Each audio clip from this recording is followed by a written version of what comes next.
สบายดีเนาะตอนนี้เขามาอยู่โครงการอินทศรบัลเล่อยู่บ้านปากซองเมืองปากซองแขวงจำปาสักอยู่จุดนี้เนาะจะเป็นบอนจอดรถเขาจงไว้ประมาณ1 เฮกตาร์จะเป็นบอนจอดรถแล้วก็มีป้ายของบริษัทต่างๆที่มาร่วมพัฒนานำตอนนี้มีประมาณ20ป้ายเนาะแล้วก็จะมีเอามาติดอีก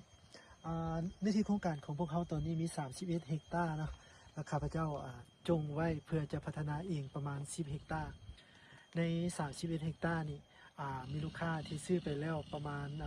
80 กว่าคนเนาะซึ่งในนั้นก็จะเป็นสุหลายจะเป็นลูกค้าทางนครหลวงวิจันทร์ที่จะมาซื้อนะ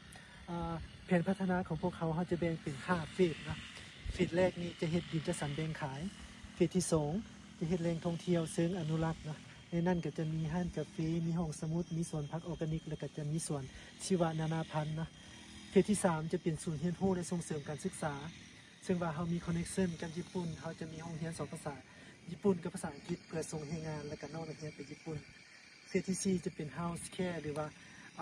ที่พักบ้านพักตากอากาศสำหรับผู้สูงอายุสามารถมาเช่าอยู่ได้นะเฟสที่5จะเป็นดิจิตอลพาร์คหรือว่าจะเป็นศูนย์ส่งเสริมข้อมูลดิจิตอลคริปโตเคอเรนซีแล้วก็บิตคอยน์ประมาณนั้นเนาะ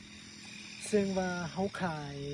แบ่งขายดินจัดสรรในราคา240,000 กีบต่อตารางเมตรจ่ายก่อน 30% แล้วก็ผ่อน2 ปีบ่มีดอกเบี้ยขั้นจ่ายสดก็ลดให้ 10% ตัวอย่างว่าดิน20 คูณ 20กับราคา84 ล้านกีบตัวอย่างว่า20 คูณ 40 168 ล้านกีบประมาณนั้นตอนนี้ตอนที่ยังว่างก็ยังบ่หลายแล้วเหลือประมาณ 6-7 ตอนเจ้ารายละเอียดคร่าวๆประมาณ